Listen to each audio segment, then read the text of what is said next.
Hello, good afternoon. Welcome to our deep dive session. I think I'm going to be here. You might be able to see me. Danish standards. I'm Clarisse Link, and I'm from the Institute for Transportation and Development Policy, ITDP in Brazil, and it's really an honor to be here in this summit, and in special in this session. And while having worked with transportation for many years, I was quite provoked by the title of our session, The Road Less Traveled. Green and healthy streets are not exactly a new concept for us. For many decades, many specialists have been pointing out that streets are an important asset to make our cities places where we can all flourish. But still, our society has opted for another type of road. And as we have open space for more cars, we have made our streets rather gray. The result we all know very well. 1/3 of CO2 come from transport. Traffic is the biggest source of pollution. Almost 4.5 million premature deaths happen a year due to asthma and lower respiratory infections. So for decades, in spite of all the great ideas we have had and heard from our specialists, our leaders and our society have allowed our streets to turn into unhealthy and unsafe spaces. But now most of us, or at least most of us here, we agree that we have taken the wrong road, and a road that has put us into a crisis, one that is quite different in scale and in scope when compared to other crises that humanity has experienced. It is different because there is a new normal in our daily lives. We have extreme high temperatures, flooding, droughts, and these are not just the script of a dystopic movie about the future. These are reality in many places. This is happening right now. It's also different because it isn't fair. Climate change isn't fair. It affects mostly minorities, the poorest, the elderly, women, children. Being from Latin America, in my case here, it's very important to point out that. It creates what Archbishop Desmond Tutu very properly names like the climate apartheid. Apartheid. I don't know how to say it well. And as we learned with apartheid, it weakens society and social cohesion. So we have something very serious at stake. Estimates show that by 2050, more than 140 million people will be affected by climate stress. Not only in the global north, but mostly in the sub-Saharan Africa, Asia, and Latin American cities. We won't get the job done unless we're willing to embrace systemic, economic, and social change. History has shown us that planning either heals or hurts. Thus far, mobility planning and investments have hurt. We have prioritized speed over people's safety, protection of private property over the protection of our bodies. Our cities have been organized to be seen from inside a vehicle at 70 kilometers an hour. And this city is neither generous nor safe. In most countries in the global south, you cannot just demand people who have recently managed to get in debt to buy their motorbikes or their cars to walk, bike, or use public transport as if it's just a decision that they can easily make. Because cities are sprawled, we have spatial inequalities that demand daily long journeys to work. Public transport is not affordable, not safe, not reliable. Pedestrian and cyclist infrastructure are usually only in the rich neighborhoods. So the full promise of the zero-carbon cities cannot be achieved without meaningful progress to reduce this spatial and social inequality. We need sustainable transport solutions, yes, but it is crucial that we move away from talking about mobility only from a technical and efficiency perspective. We need transversal agendas. We need diversity of voices in planning. We need it all to address urgent demands, fast, but with inclusive actions. Misinformation and science denial has really threatened our capacity to dialogue. We find ourselves hopeless, distracted, isolated, disempowered, and confused. I don't know about you, but I find myself like this in Brazil. As politics become more polarized, especially at the national level. Action at the city level is more important than ever. The mobilization we need is without precedent. It requires citizens, governments, business to concentrate all their power, their focus, their vision on the same goal in a very short space of time. Some have named it the Marshall Plan for the Earth, which I think is quite appropriate at this point. That's why I'm very proud of the young generations who, by questioning our systems, have demanded us to reevaluate and reorganize ourselves and our society. And I'm very happy to be here in this summit with cities that recognize the climate emergency and are committed to take ambitious action to secure a healthy, resilient, and equitable future for all. Cities are already taking actions that have massive implications for the lives of their citizens. Today, C40 has released new research and an easy-to-use tool in partnership with Johnson & Johnson that shows the huge health benefits of clean transport. And if all the C40 cities transition to cleaner transport, more than 80,000 premature deaths could be avoided. I'm also happy to announce that 34 mayors from C40 cities have signed the Green and Healthy Streets Declaration. These mayors have pledged to transition to fossil-fuel streets by procuring only zero-emission buses from 20 to 25 and ensuring a major area of the city is zero-emission by 2030. And I'm happy that we have Brazilian cities signing that as well. I'm pleased to announce here also the Mayoral Guidebook. Today, it's called We Have the Power to Move the World, which features inspiring mayors who have signed the declaration, explaining how and why they have taken these bold actions to cut transport emissions. And this is thanks to our friends from GIZ and TUMI who are here present as well. So there is still really time to prevent a climate breakdown from becoming irreversible. We are now facing a junction. It's a very clear junction. And the road we choose to travel, the road we choose to produce, to create in our cities, it will really define the future of our species. So with these words, I would like to invite our panelists to share with us their ideas and their solutions proposed for the healthy and clean streets that we need. Please welcome to the stage Mayor Adler from Austin, Mayor Aboutaleb from Rotterdam, the Secretary of International Relations from São Paulo, Luiz Alvaro, and Helle Søholt from the CEO and founding partner of Gehl.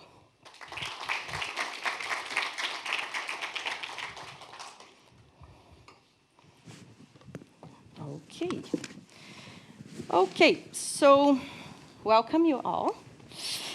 We will begin this session by doing quick spotlights to highlight some of the amazing work that you have been doing and you or your cities are doing. So let's start, please, with Mayor Adler. And I'm sorry, what was the question?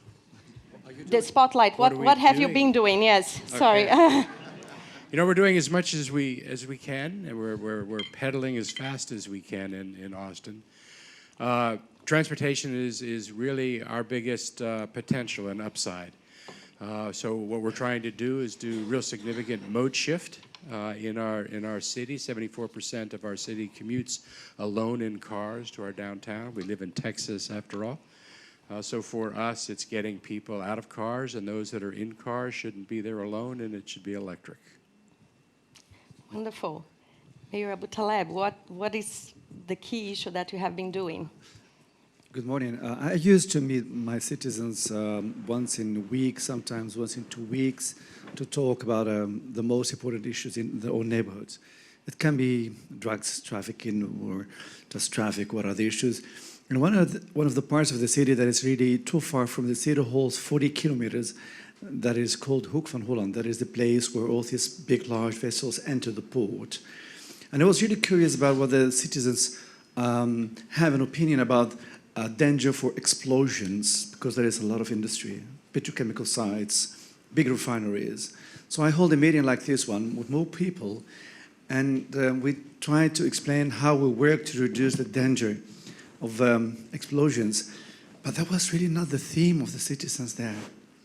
the own theme was air quality. Do you have an opinion about that, Mayor? I was not prepared. I had no figures, no statistics. So I was lucky to go back 3 months later and bring in with me independent scientists from the Erasmus University, his life work is measuring air quality using e-noses, electronic noses in the port to measure the quality of the air, because the port is producing some 17%, 1/7 of air pollution in the Netherlands, which is dramatic. And then it was, to me, a relaxing night to listen to him and telling the citizens that the air quality is developing so good, but still risky on a higher level. I mean, it's dropping down, but still on a very high level. So air quality is really a major concern of our citizens. So in our case, it's really important that we work on buses, and some 80% of public transport in Rotterdam is subway, some 60% subway, some 20% is trams, and 20% is buses. And we are replacing our buses, introducing electric buses, and at the end of the year we will have the next batch that we'll receive. We worked really on that, and we do hard work, but to me the most important benefit that we have to reach reducing the pollution in the air is working on the industry in the port. Okay, wonderful. Alvaro, please. Good afternoon. No, acho que tem que... Good afternoon. No funciona. No. Okay, now it's better. Thank Thanks, Aboutaleb. So for São Paulo, which is the biggest Brazilian city, what is very important that we've been doing is that in spite of the federal government position against fighting climate change, São Paulo is in, and we are fighting and leading the way to other Brazilian cities and telling our federal government that the territory belongs to the city and we don't mind what he decides. We're still fighting climate change. So probably that's the most important thing we are doing right now, which is mostly political and through actions. But on our territory, so we are investing a lot of time and effort into changing the bus system in São Paulo. So we have a goal of, in 10 years, reducing in 50% the CO2 emissions and reach 100 in 20 years. It was very important to get a proper bid done because the former administrations were running on emergency contracts, so they could not do it. So now we already started changing the buses into more modern buses. We have almost 15,000 buses. We already changed 14,000 buses to more modern ones. They're not electric yet. We have 200 electric cable buses running in São Paulo, the trolley bus. And this week we started to test 15 buses from BYD running only on batteries. We are also investing a lot on active mobility. So we have now 500 kilometers of bicycling routes. We are reaching almost 700 until the end of the administration. So we are very committed to reducing the CO2 emissions. We want to change the face of the city and reduce the private mobility, the private cars and motorcycles and all, and bring people back to public transportation and active mobility. Okay, great, thank you. Helle? Thank you. Well, thank you very much for inviting me.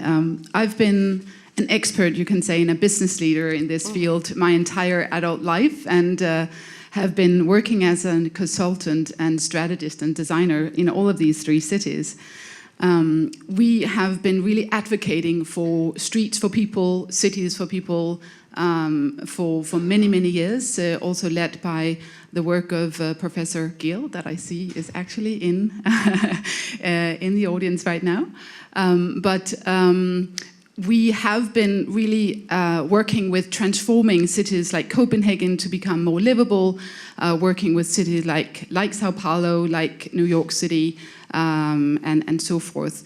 Currently, right now, we are helping the city of Shanghai, transforming their waterfront, 42 kilometers of waterfront for pedestrians, for bicyclists are being built right now. We are also engaged in the city of Sydney through 10 years now in the transformation of George Street that are now introducing light rail and opening up next year. So those are some of the projects we are involved in. Okay, wonderful. So a rapid fire question to you all.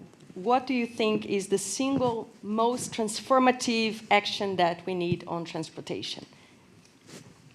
The single most transformative action we need on transportation? For us, it's mode share.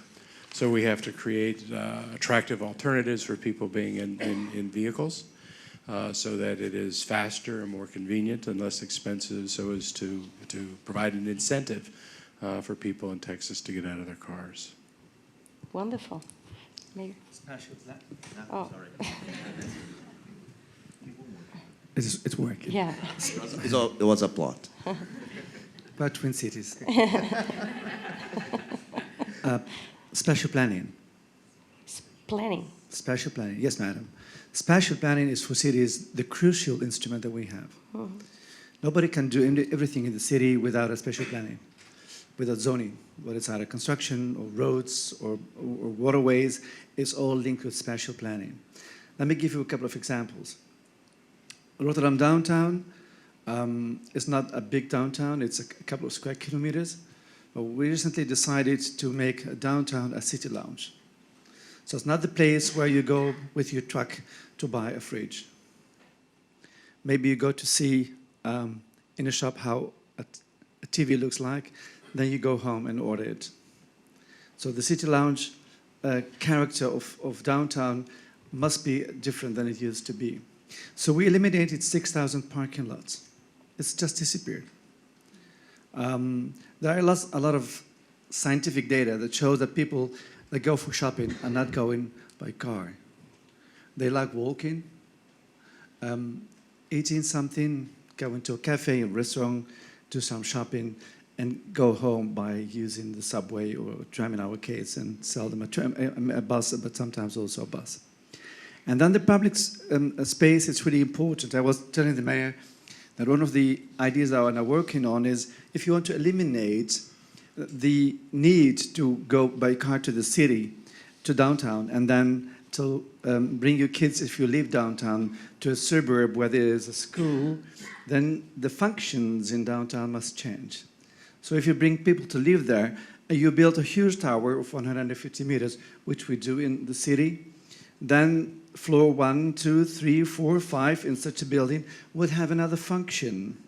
Will be a school, will be a pharmacist, will be a nursing home, will be a doctor, a general practitioner. So if you live on the 44th floor, maybe the school is on the 4th floor. So just use the elevator, go to school. If we don't know that, these families will bring kids to school, then they need a car in the morning, live in downtown, in the afternoon they need a car to go back. So to reduce all this mobility, we must do something different. And when it comes to just taking out 6,000 parking lots, there was no dialogue with nobody. There was really a government decision. It's leading by a decision. Mm-hmm. And then you see that it's accepted. It's really accepted. On the other hand, you have to have an alternative, which is public transport, a massive public transport. And also reshuffle your city in a very wonderful, beautiful, high-class lounge. And that's also accepted. But the issue is how to deal with land as we did in the past. Normally we have a commercial function. There is a kind of a tariff for the land, and then we have a social function, a school, for instance, with another tariff, and now we're merging them. And that's complicated for government. Yeah. So we have to design other rules, other legislations, and other collaboration with developers. And the same with all these people that come in to deliver. They ask us for clear legislation before starting investments. Of course, they need that. But if we decide how this zoning is going to work, then they can invest. So the most magical instrument for cities in our hands is one instrument, spatial planning. Oh, that's wonderful. It's in Brazil, all the cities are supposed by law to do a mobility plan now, and when they ask what is the best mobility plan, I always say it's a land use plan, yes. In fact. Yeah, I think that's a good point. So Luiz Alvaro, please. In São Paulo, what we want to do is overcome the use of private transportation and create incentives for active mobility and invest in what the mayor, Bruno Covas, called the non-mobility plan. So every day we have around 4 million people coming from the outside of the city downtown to work. That's more than the population of Rome. So what we want to do is that we have to use the land properly in ways to have the schools and works and leisure and everything close to their homes so they don't have to walk all around the city. Well, what do you do with helicopters? Yeah, no, we do have the second biggest fleet of helicopters in the world, but that's not for everybody yet. Maybe Uber will find a way, I don't know. So we are getting government co-works, and we are giving incentives to startups and other companies that want to install themselves outside of downtown boundaries and hire population from that area. And we are bringing culture and entertainment and schools and healthcare to outside of downtown. So it's funny to say, but the non-mobility plan is a very good plan for mobility in cities. Wonderful. Let's hope Uber gives up on this idea of the helicopters. Well, my Secretary of Transportation would say the same. Yes. Okay, Helle, the most transformative action. Well, of course, I have to say that the cheapest and friendliest thing that you can actually do is to focus on pedestrians and bicyclists. But I would also say that I think we need the mayors and the cities to actually take responsibility for delivering the integrated planning, because I think one thing is scaling up the kinds of integrated streets that we want to see, but I find in my work that it's very difficult to collaborate across a lot of different departments in cities, be it transportation department, planning department, culture department, health department, and so forth. So if we really want to see cities and streets for people, we need to have leadership also thinking about how we can actually deliver integrated solutions across the different departments. And then we need cities to have one agency oversight. Another issue that we often see in cities is that one street is owned by the city, another street is owned by the region or the county or the state or the federal. Sometimes we might have five different entities owning the various streets, and it's impossible to deliver an integrated public realm strategy as an integral piece of the mobility plan and the climate action plan. So we need to do something about that integration in order to actually deliver. That's wonderful. Okay, so next I would like to ask Mayor Adler, please. You have recently signed the Green and Healthy Streets Declaration that I mentioned earlier, and have also been working with partners like the Rocky Mountain Institute to develop a community mobility hub. So can you tell us a little bit more about your people-centered approach and how you're using it to help improve mobility in Austin? Well, the truth is that as new technologies were emerging, I think we started chasing after the shiny object technologies, the really cool things that were associated with mobility and transportation, and took our eye off initially, probably, what were the chief community benefits we were trying to achieve.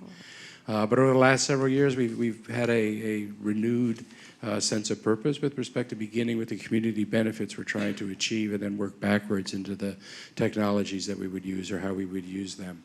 So you end up with different mobility solutions, different answers when you begin the question with, how do I use mobility to change the equity profile in my city? How do I use mobility beginning with, I have health disparities in my city, and what can I do to use mobility to impact those? So it's focusing, I think, more on what it is that you're trying to achieve through the technologies than beginning with the technologies and trying to figure out how then best to use them. But a community approach goes beyond that, and I think that it at its core involving the community in the mobility choices and projects that you're doing.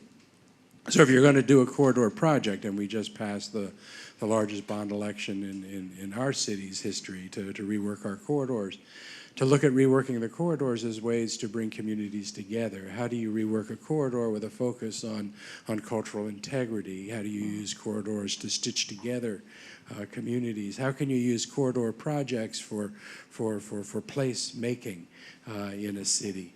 How can you involve a community in the stewardship and management of those corridors? I think that a community-based or focused or a people-focused work on mobility planning impacts how you start and what your goals are, and then how you determine the specific things that are going to be happening, and then how you manage those. And then technology serves that, and we don't get distracted first with the technology. Wonderful. So now over to Mayor Aboutaleb. I'm trying here with the... So the city of Rotterdam is also a signatory of the Green and Healthy Streets Declaration, and one of the hardest challenges you face is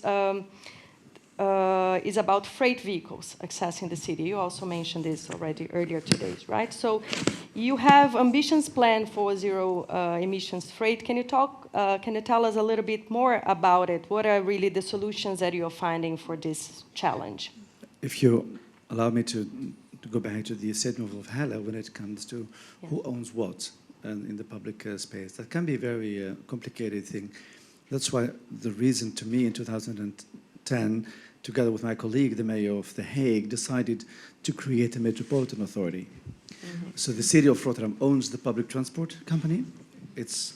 We own that as a city, but the finances are coming from the region. But the region, the chair of the region is a mayor of Rotterdam. So it's a double function.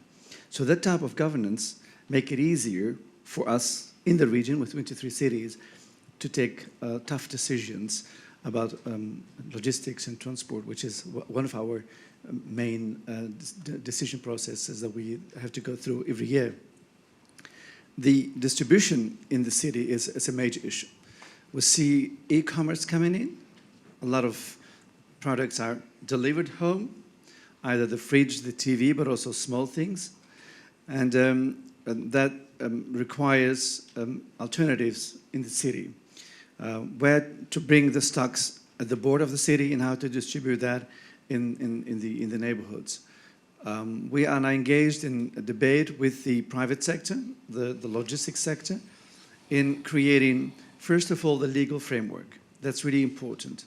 We're going to do that in 2020. And these companies, we're talking about 1,300, so it's not an easy number to coordinate, but nevertheless, they say they are committed. If we design a legal framework in which they can operate, then they will be able to invest. Mm-hmm. A couple of them are not waiting for such a process. They already invested. One of the delivery companies dealing with delivering supermarket products, you can order on the internet and then they collect the items and bring them home. It's called Picnic.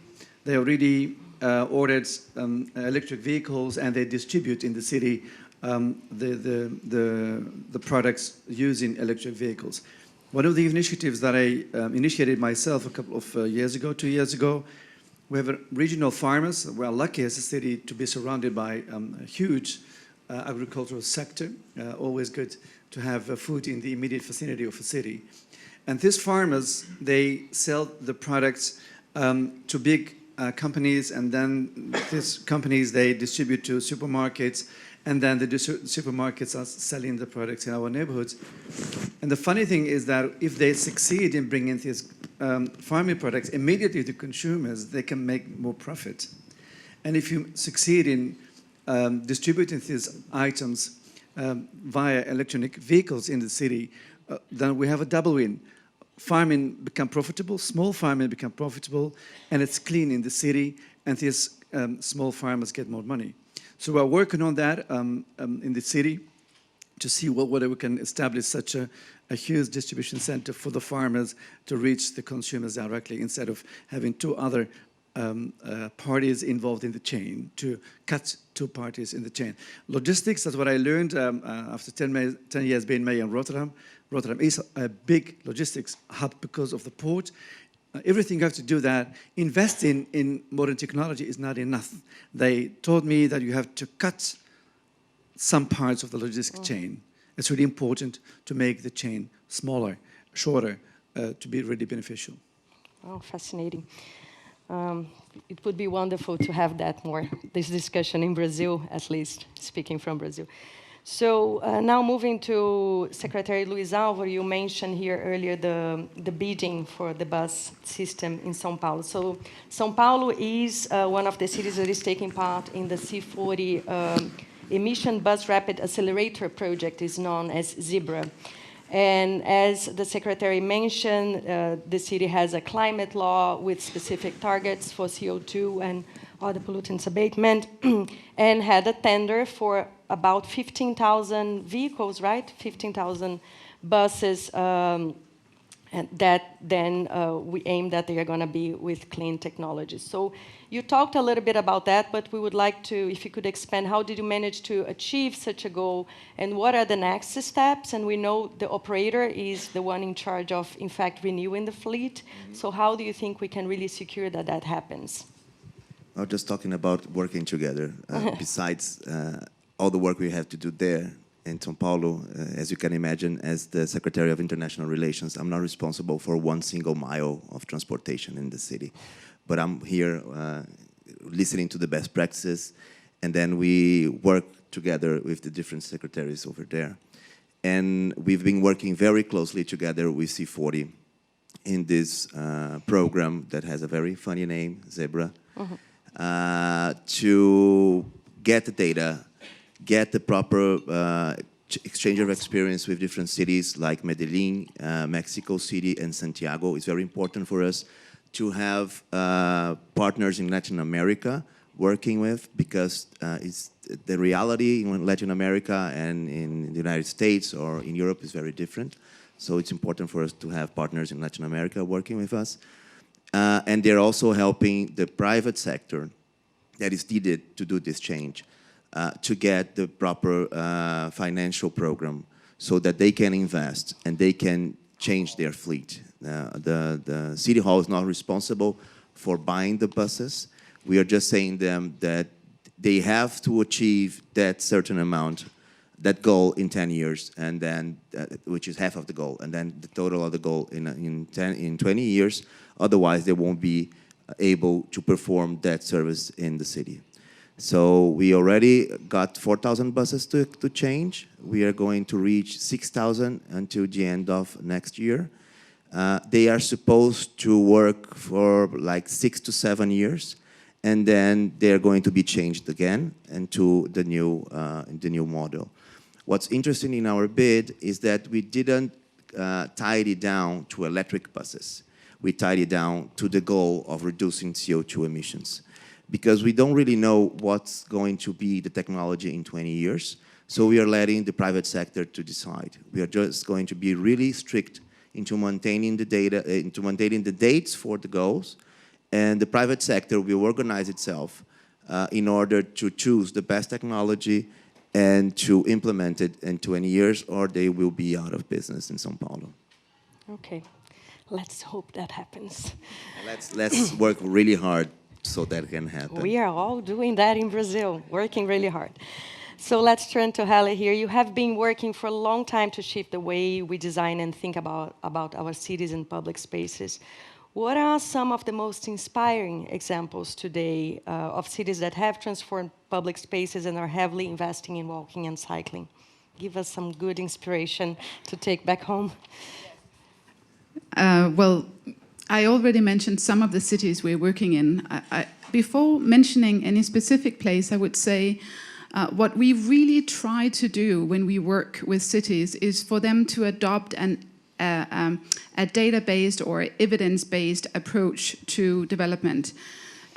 We help cities collect social data, public life data, data on how people behave, who are actually present in the public spaces and in the streets, using various modes of transportation, so that we really know where our baseline starting point is, and we can follow that and we can track that if we are doing better.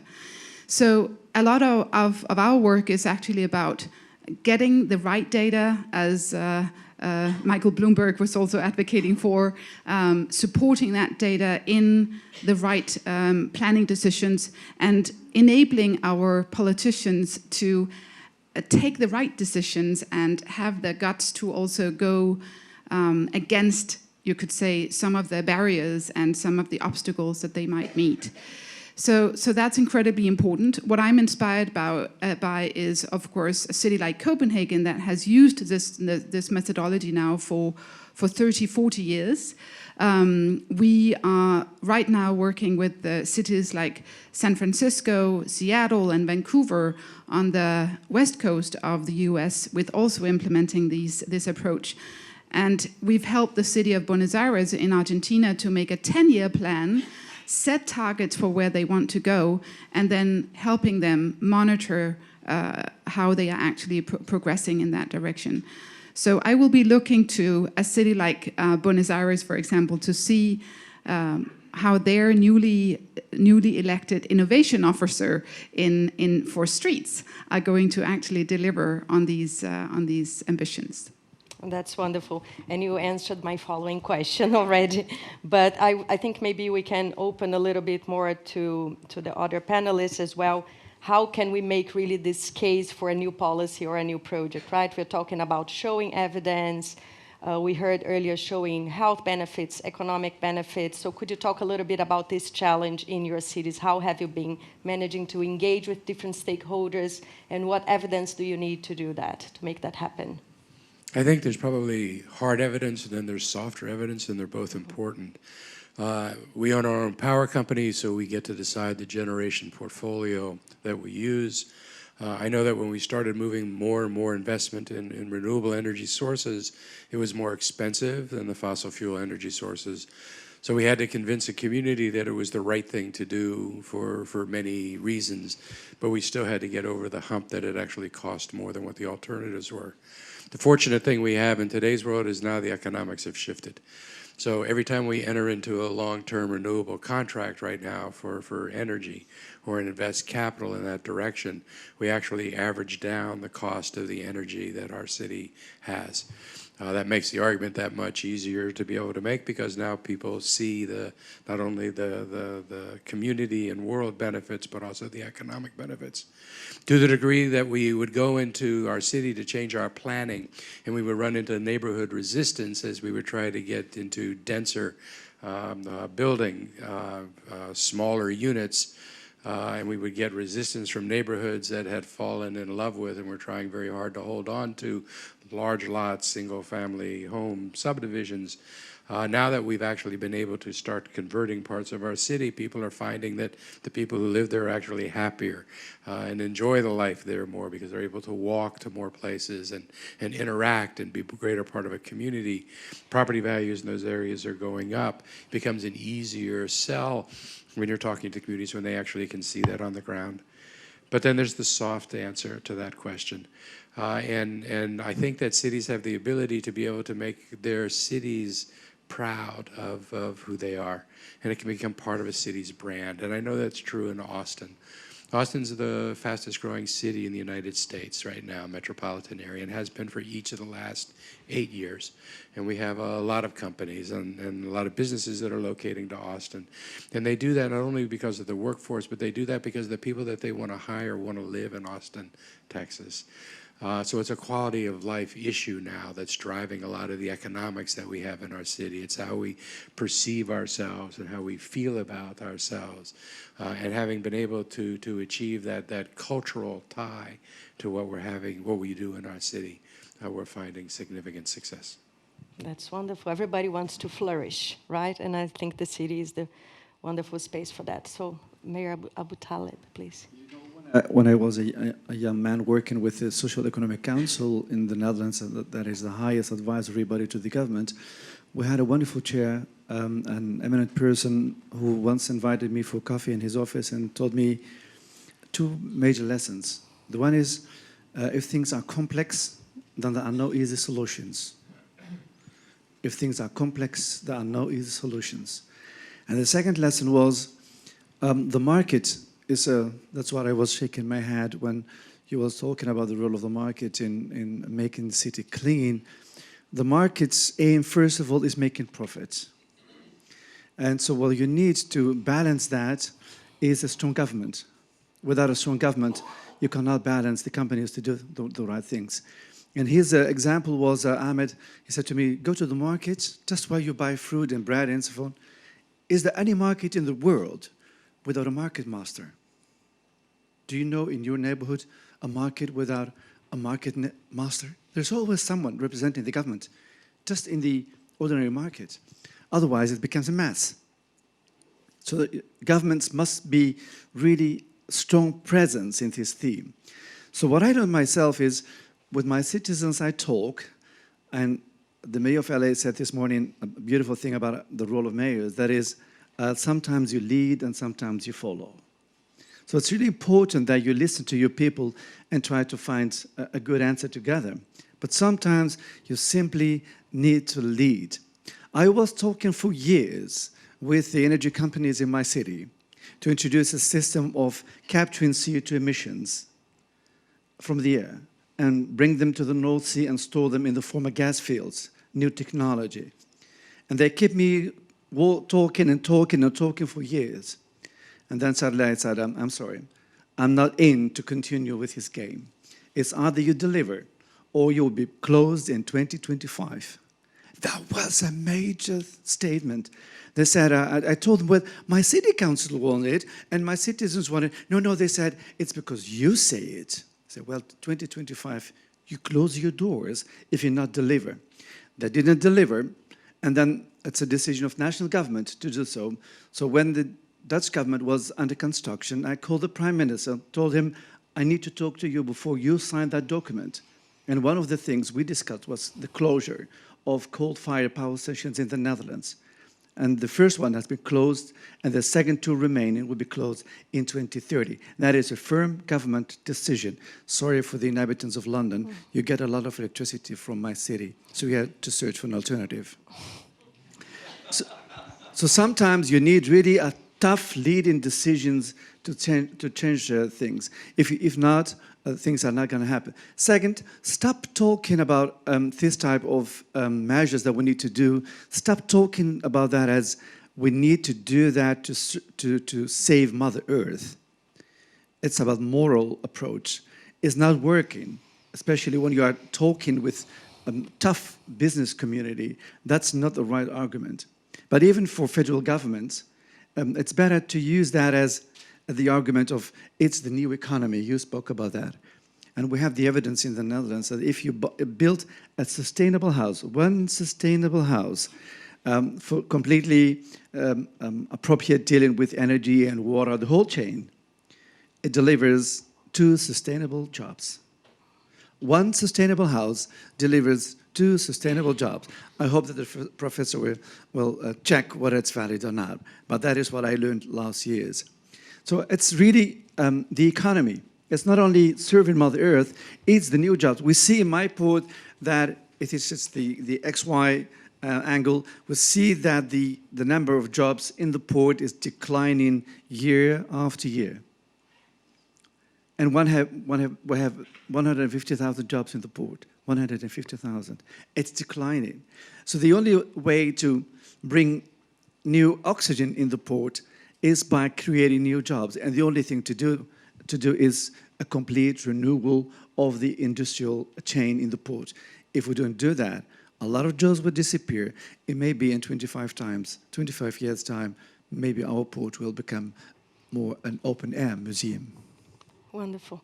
I think you also, there is a lot of reference about the discussion earlier on social contract as well. What is really the role of government and the benefits and the relationship with civil society and business as well, which is crucial.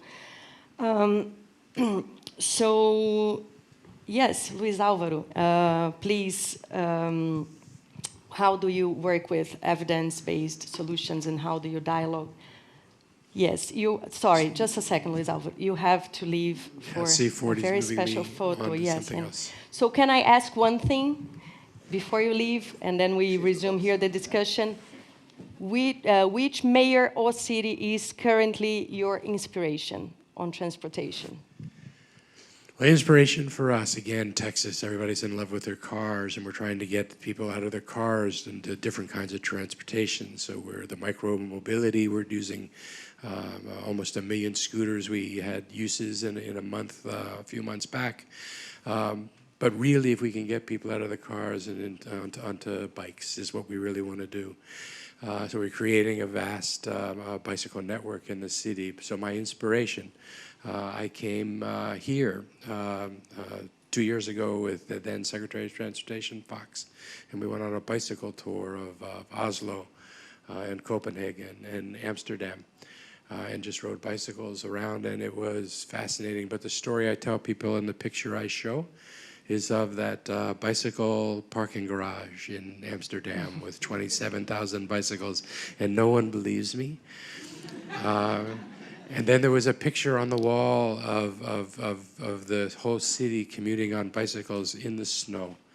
And I took a picture of that, and I show that to everyone in my city that says that no one will get on a bicycle when it goes over 90 degrees Fahrenheit. I show them that picture of people in the snow. That's my inspiration. Thank you, and I'm sorry I have to leave. That's wonderful. Thank you. Okay, but don't leave. We are going to resume. We're going to resume here. Bye. Okay, so Luiz Alvaro, we were talking about how to engage different stakeholders. We work with evidence, with data. What case can you share with us here from São Paulo? Well, I think that humans usually work under the, it sounds strange to say it, with a carrot or with a whippet. So we got to give incentive, or they got to be afraid of what's going to happen in the consequences. So the carrot and the whippet. What we try to do is making the city easier for people to walk around with no private transportation, but it also tougher regulation so that the private sector will want to, they want to be shown the door as you're doing there, I hope. So they will try to keep in business. So we are calling the private sector, we're explaining the rules, we are getting the financial system that they need, because we want, as the public sector, we want to be able to help the private sector to adapt the fast and the best way they can. But they will have to do it. So we gotta tell the population that's good, that's going to generate jobs, that's more money in the pocket. We gotta call the private sector and explain to them that the work has to be done that way, and we are facilitating the best we can. And we gotta call the politicians and say that, okay, this is a democracy. We have terms of 4 years, but that's not one guy work that has to be done over and over by the new mayors and the new councillors and governments and so on. So we just gotta talk to everybody, explain the rules, and facilitate the best we can. Okay, wonderful. So, Helle, although you have already sort of answered that, but would you like to complement something on the benefits of having health and economic data, and maybe share a little bit more of your experience in different cities? Well, first of all, I want to say that it is absolutely phenomenal to experience that the C40 is now also connecting climate change with the social and environmental determinants of health. That is absolutely fantastic, and I didn't experience that just a few years back. So wonderful. I think when it comes to data and implementing this way of working in an integrated way in cities, I'm inspired by the type of municipalities that actually merge departments or put money or organizational power behind their words. So we see cities like San Jose putting up a public life department. We see cities that are putting up and setting up bicycle departments and merging maybe transportation and parks or economic development with transportation planning. Those are the types of innovations that I'm inspired by, because that enables a more integrated decision making. And what we really do need to see is a human-centered approach to planning. And it's very inspiring as well to hear from the mayor of Rotterdam that the mayors are now looking at spatial planning as a vehicle for change in cities. And then starting from you, so what is your inspirational city? Maybe it's even unfair to ask that, but which city really is the biggest inspiration for you in terms of transportation? Can we ask that? I really think it is difficult to answer that question, but I must say that I live my everyday life in Copenhagen every single day, and I learn so much from not just working here, but also living my everyday life here. And the fact that we have continued developing the pedestrian and bicycle systems here, but also just last week opened the subway or the Circle line, adding 17 new stations to the inner city of Copenhagen. A project that has been built over the last 10 years, I think is inspirational for so many other cities. So I have to say Copenhagen. That's fair. That's fair. We accept that. It's not that difficult for any of us to accept that. We live here very happy or very sad, I must admit. Luiz Alvaro, please. We just doing. Well, for a city as big as São Paulo with such big challenges, it's hard to have only one whole model. But since we are working very hard with the C40, with Zebra, I'll have to say that Shenzhen is probably one of our goals. They just changed all their buses, and they say they have 16,000 buses, so we have 15,000, so that's probably a really good example for us. But then that's China, so that's very far away from our reality. So the cities from Zebra, they are being very, very important for us as inspirational, as challenging, and then so once they reach it, we can reach it too. So I'll have to say also, and sorry, that's more than one, but Medellin, Mexico City, and Santiago are also our role models for this huge challenge that we have. Yeah, it's wonderful to have role models in our continent, right? I think it's important to convince also our society that change is possible, right? I hope they get inspired to come next year and we have more Latin Americans participating in next C40 meetings. Yes, yes. So, Mayor, please, your city. Yeah, I travel a lot for the city of Rotterdam because of the ports. We have to maintain a lot of international relations, and I'm also the owner of one of the public transport cards in the city, and which I use in the weekend sometimes. And the funny thing is that it provides me the opportunity, which is very funny for the mayors. This is this one. It provides me the opportunity for another issue, to be in contact with citizens. If I don't wear something camouflage, which sometimes I do, but then it's really access to your citizens, and being in the tram or the metro for 20 minutes, it's at least 2 or 3 chats, 2 or 3 advices, and 2 or 3 complaints. And a complaint is always to me an advice. So it's really good. I mean, I have been seeing a lot of systems in the world, and recently I have seen Medellin. And not because what they are doing is good enough. Far from good enough. But the philosophy, that is what inspires me. That is all these houses built against the mountains, illegally constructed primarily, and then later they legalized the whole thing, and they paved the way and brought water and electricity over there. And the only way to connect these places far in the mountains with downtown for labor, for all these women and men coming for labor, is cable cars. And make it a very cheap price to bring them down from the mountains to downtown. And then when you get to the downtown, you may change to the tramway. A very unique experiment. To me, it's more a social experiment than a public transport experiment. But it's a social experiment facilitated through a way of thinking about public transport. It's really connecting the poor, connecting the lowest social layer of the city of Medellin with the place where you may generate an income, which is downtown, for all of us, a cash cow for a lot of citizens. So that inspires me to the degree that public transport is not a function in itself, bringing people to A to B, but it's really also a socially elevated, lowest layer of society. Wonderful. Please tell me that you have a picture of Mayor Aboutaleb, camouflage. Yeah. You do have it here? No, I don't, but Didn't we bring can it? try. I have a picture of that if you want to see it. Be my guest. That is the mayor inspecting the city at 2:30 in the night. Yeah. But before we open, do we have some questions from the audience? Okay, so before we open that, of course, Copenhagen and Amsterdam and all the European cities where I have been, I haven't been to Rotterdam. They are very inspirational for me as well. But Medellin, I think it's wonderful you mentioned that.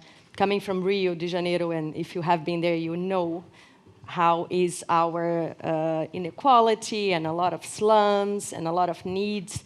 I think Medellin is an amazing example of mobility and inclusion with a very strong inclusion aspect. So I'm happy for you to mention that, and happy for you to mention you take transit, public transport, which is something that in Latin America is extremely rare, and I think in the Global South overall, and it's something that really makes the difference so that you are in touch with people and you're in touch with the reality of taking public transport and walking and biking. So we have time for one question, is that it? Okay, great. I'm gonna read that, although, I mean, we can all read, but how do you handle the issue of car ownership and car driving in cities? Even if Copenhagen has a very high degree of cycling, car ownership is increasing. The story of the car as the provider of freedom, flexibility, and growth is massive in countries, including in countries like Sweden, Germany, and Japan. Car production is around 10% of GDP, okay, in these three countries.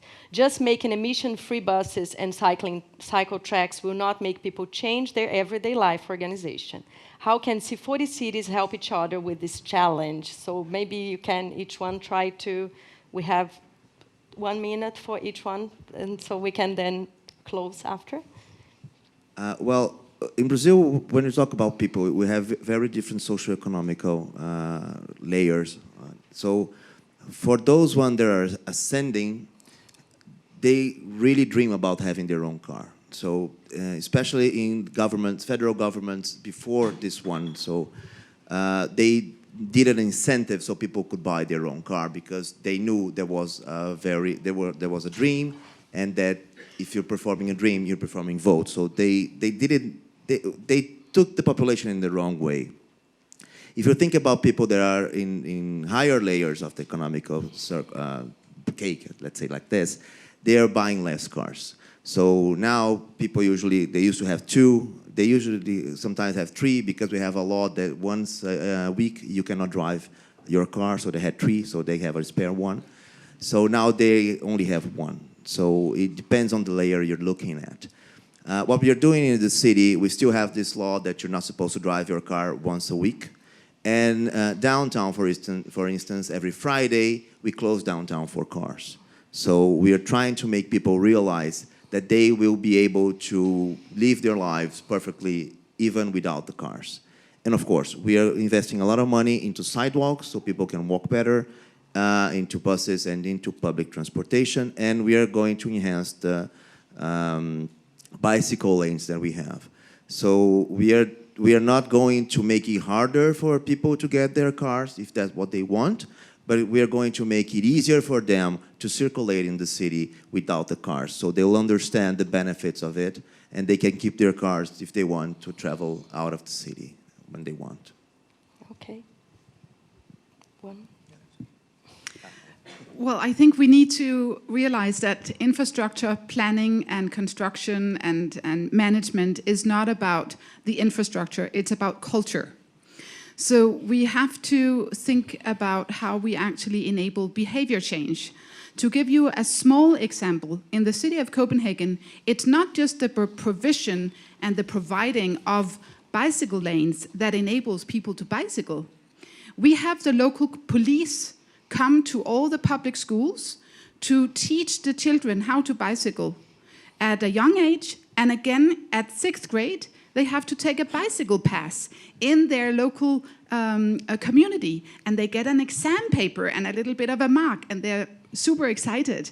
So it's a collaboration between education, local police, infrastructure planning, and so forth. So, and again, when it comes to the companies, you can also start requiring companies to have showers so that you can actually easily bike more than 5 kilometers to work, and so forth and so forth.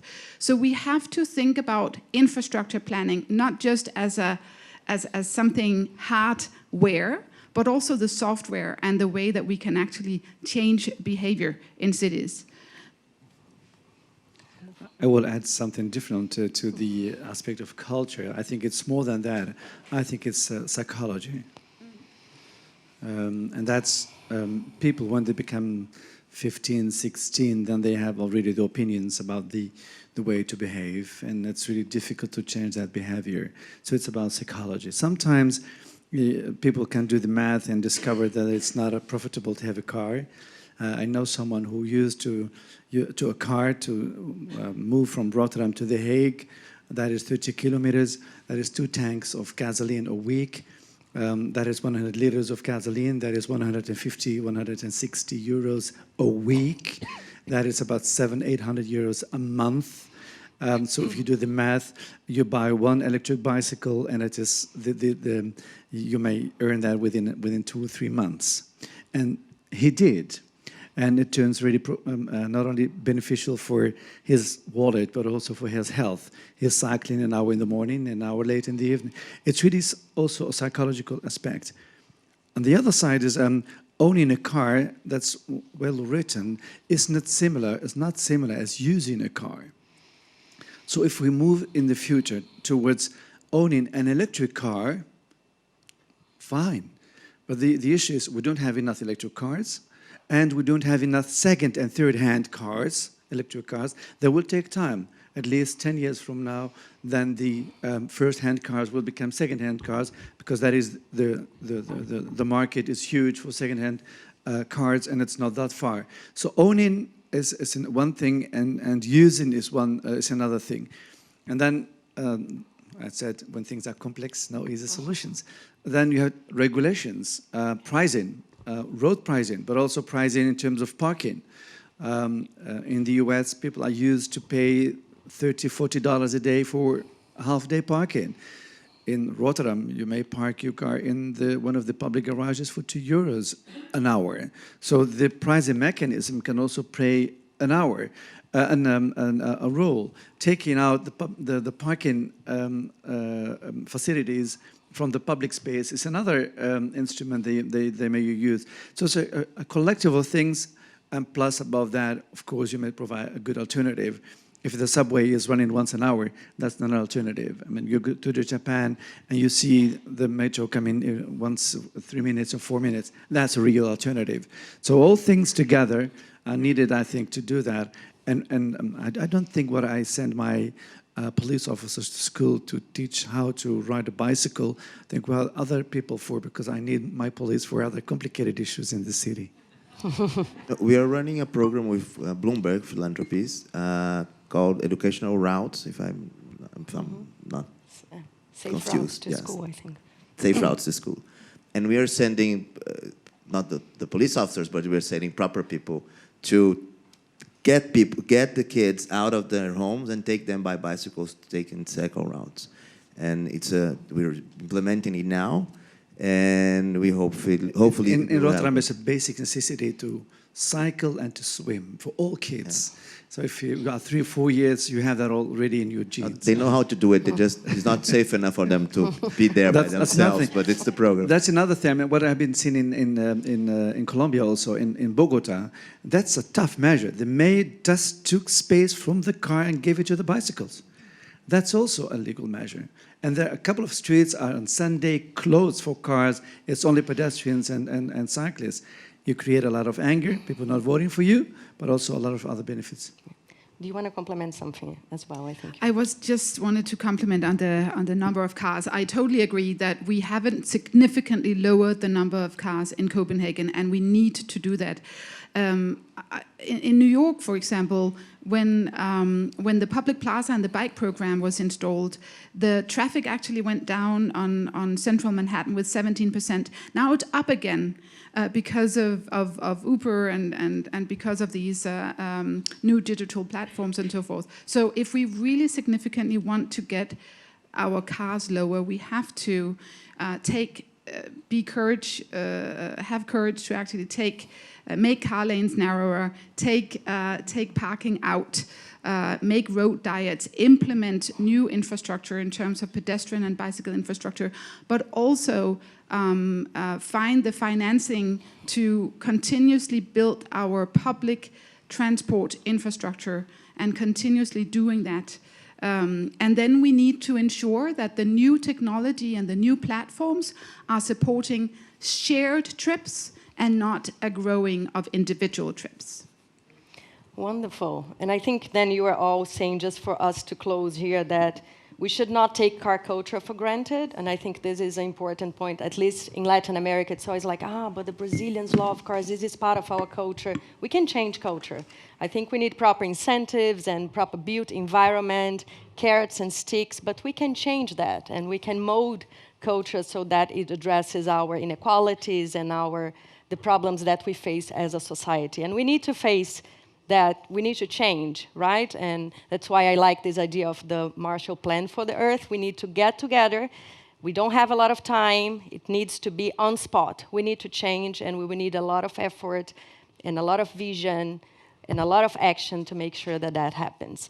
So I guess that's it. We were in time, just 5 minutes late, so I think it's great. Thank you so much for sharing your experience.